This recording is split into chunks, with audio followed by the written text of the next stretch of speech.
Hello, welcome to SHE-preneur Stories series, an initiative by 46XX that brings to light story of a woman entrepreneur per episode that might just cheer, inspire, aid and benefit you on your entrepreneurial journey. Today, let's meet SHIKHA Uberoi Bajpai. A former tennis player, she now is the president of Indy, which she co-founded the Indian operations for in 2014. She is also the founder and president of Impact Media 360 Inc., which she founded in 2013. You may read more about her accomplishments in the description box. Listen in to learn more about as to how did she get to where she is today. Born in Mumbai, India, Shikha moved to Princeton, New Jersey, USA with her family when she was an infant. She started playing tennis at the age of 6 and started playing tournaments when she was just 9 years old. Acknowledging this potential, she then moved base to Florida with her father and sister during her early teenage years to pursue intensive training to hone her tennis skills. Currently, she lives in Irvine, California with her husband.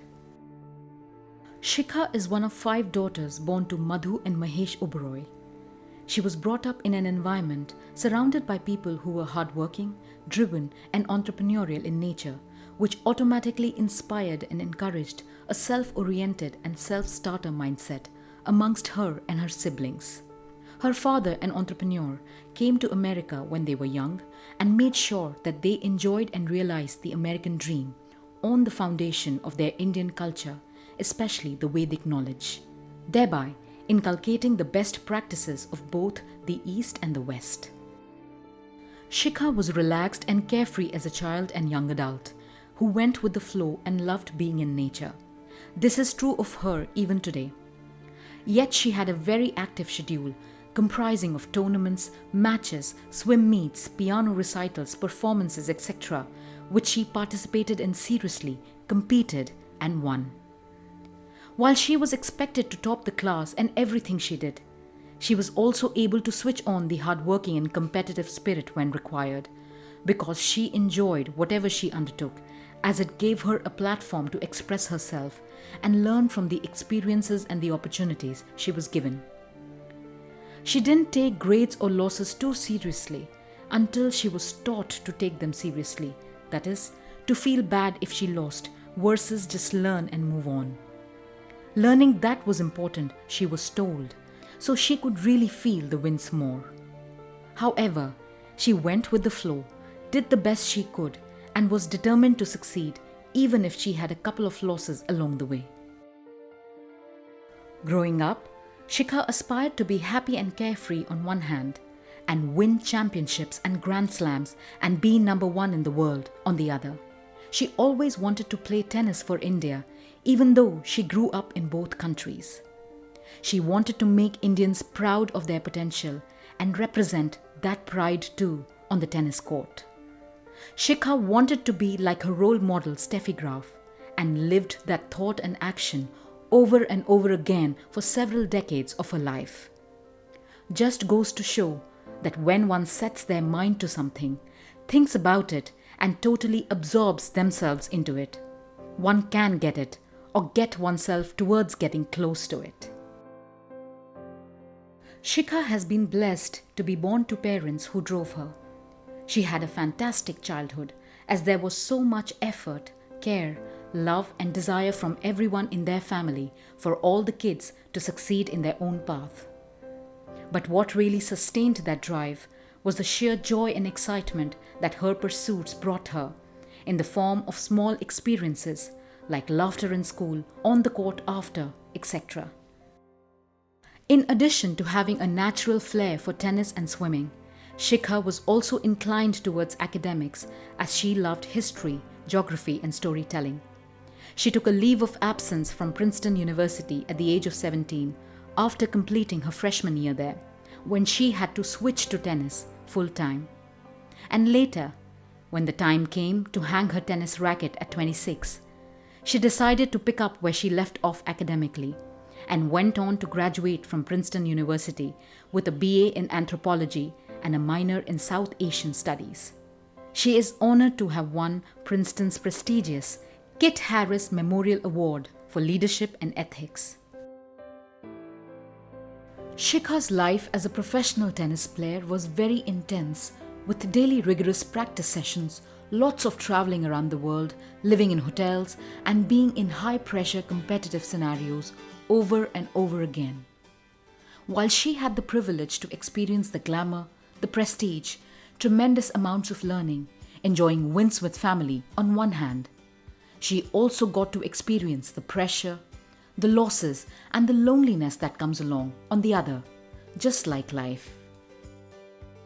Hence the values that Shikha learned from tennis of discipline, accountability, integrity, objectivity, persistence, losses, wins, knowing how to celebrate your own self-leadership, along with her coming from a family of entrepreneurs, set the stage for the second innings of her professional life.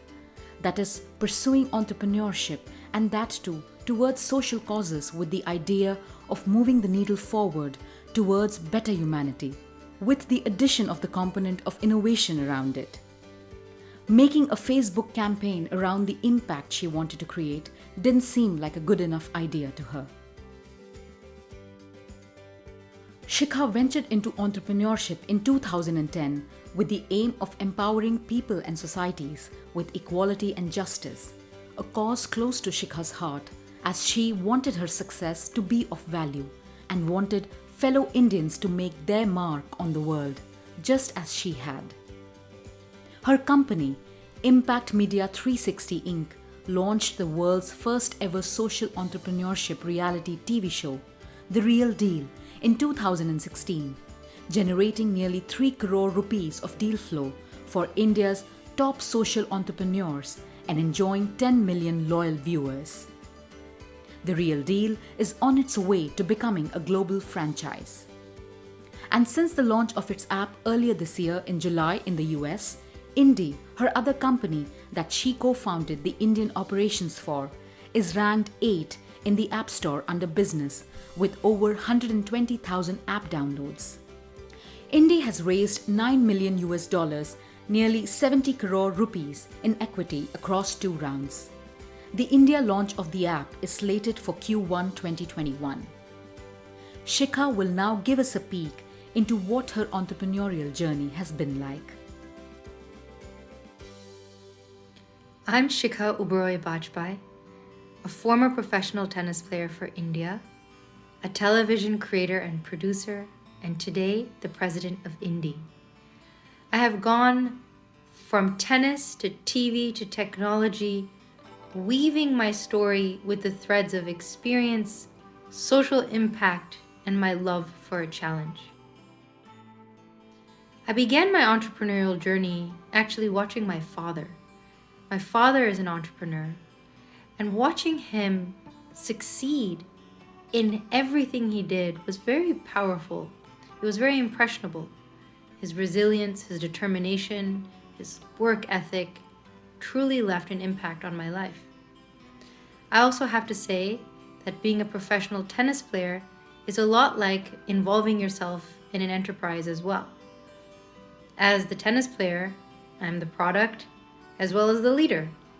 My coaches are the COOs, my nutritionists, and all the people around me are part of the enterprise. So when I left tennis and moved into social entrepreneurship, I found the transition relatively smooth. It was natural. For me, involving myself in social entrepreneurship was very important. It in fact started at the tail end of my tennis career, where I felt like I wasn't really moving the needle towards humanity forward.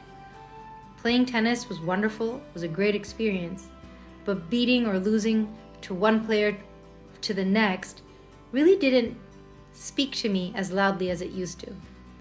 Being an entrepreneur that could change humanity in her day-to-day actions was very exciting to me. And on my last matches on the WTA Tour, my journey of entrepreneurship truly began. The challenges I faced and how I overcame them are important because that's really what success is all about. But the first challenges I face, and I feel like every entrepreneur faces, is making sure that you find the finances to fund your vision, your idea. Finances are crucial because they buy you time. They buy you time to build what you're trying to build, to prove your market fit, to scale your organization, and to really be the leader that you want to be. And guess what? It's not a one-time thing. You do it again and again as you evolve and you jump from phase 1 to 2 to 3 of your company. I feel like constant innovation is a fantastic and fun challenge. But the thing to remember about being an entrepreneur is that you truly are always putting challenges in front of you and overcoming them. You, in fact, are creating the challenges and overcoming them also. So entrepreneurship is a lot about problem solving, getting over challenges. The support I received has been phenomenal. Ever since I was a young child wanting to play professional tennis, having my husband also as a co-founder with me has been fantastic. It's the small gestures of encouragement by a teammate or a spouse or a parent that really make a big difference. And it's important I emphasize the word team, because team is really what entrepreneurship is about. You need a support team. Even if you're just a solopreneur right now, you do need that emotional support. You do need that mentorship, that advice, the experienced people in your life that can help you. Nothing great is truly ever achieved alone. Support is critical in your success. Work, family, life, balance. I think this is a perpetual quest, and I think in theory, it might work for people. Now, it's not impossible, because there are days where I find that I have achieved that work-life balance. And the very next day, I lose it. Every day, especially in entrepreneurship, is different. Hours vary. Deadlines vary. Pressures mount.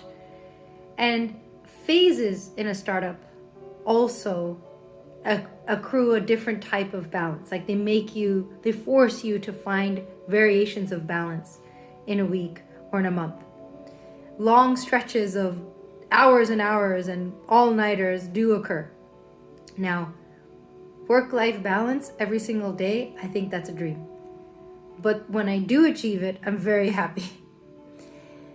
The thing that I also need to emphasize is that work-life balance can be achieved when you adjust priorities. When you find a way to really understand what is truly important today, what is truly important tomorrow, you can adjust and work through your priorities. The third thing I wanted to say is to achieve work-life balance, rest is just as important as the work you put in. Never underestimate the power of rest.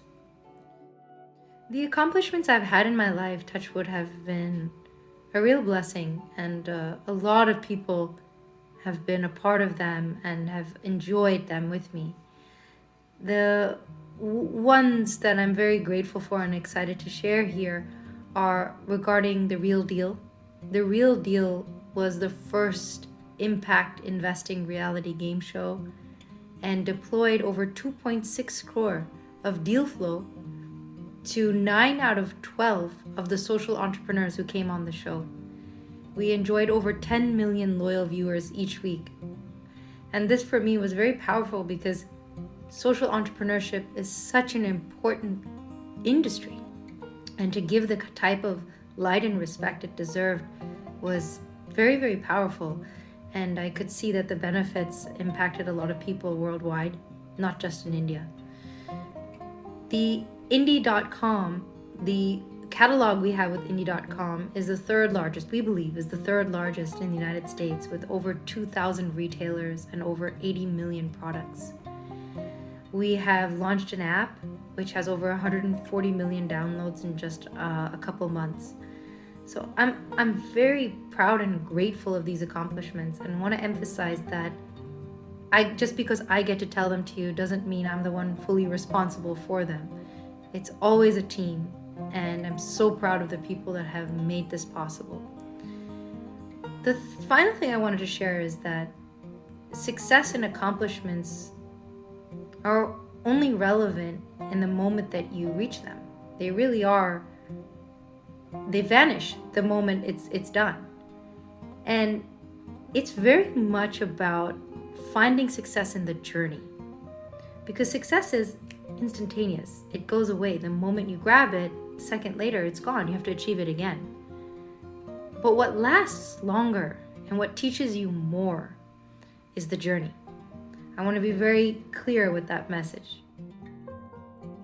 I have no regrets. I feel I've learned a lot through my losses and failures. I wouldn't necessarily do anything in a different way. So, as long as I keep enjoying the journey and experiencing the result, if it's good or bad or whatever it is, regrets really tend to stay back. Everything else becomes really fun, to be very honest. The future is exciting, although it looks daunting in the wake of COVID and economic difficulties worldwide. We have large goals for our future at Indie. We want over $1 million in GMV. We want to launch very successfully in India. And I want 50% of our users to be earning an average of $500 a month using the app. These are very large goals, which means that hard work is ahead of us every single day. The takeaways and learnings I would like to share with people who are watching this is learn the good and the bad from everyone. There's so much you can learn that's both positive and negative from the people around you, whether you admire them or you don't. Pick up the good points as well as the bad points from them and figure out what you want to use.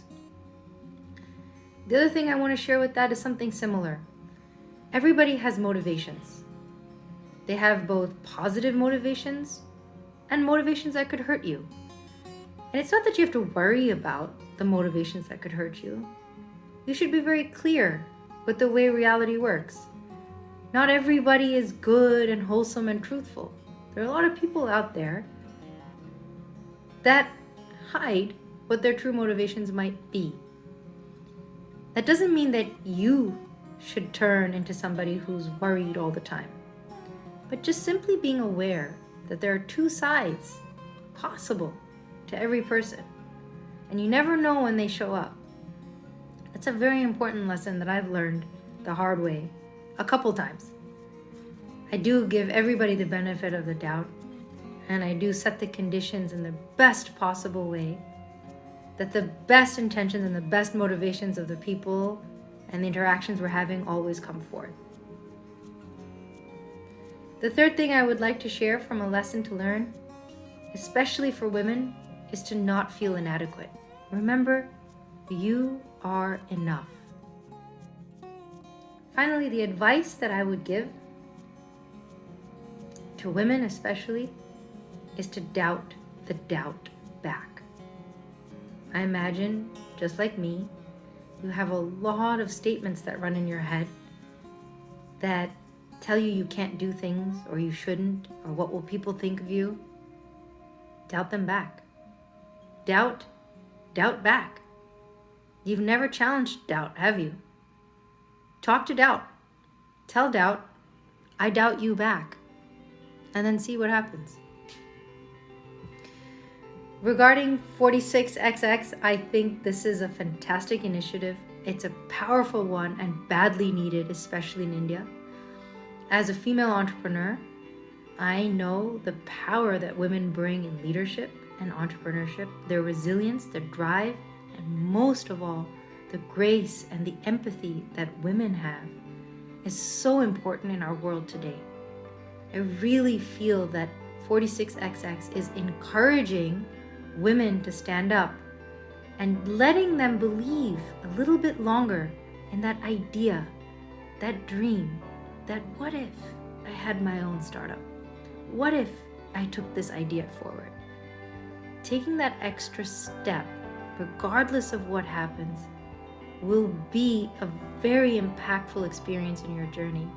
It will strengthen you, it will empower you, and best of all, it will show the next generation what women can do. Thank you for the opportunity. If you liked what you just saw and heard and would like to be notified as soon as we come up with more such content, like, share, subscribe, and hit the bell icon of our YouTube channel, or follow us on LinkedIn, Twitter, Facebook, or Instagram, or get yourself added to our mailing list by filling in a form. You will find the handles, addresses, links displayed on your screens in the description box or comments section. Thank you.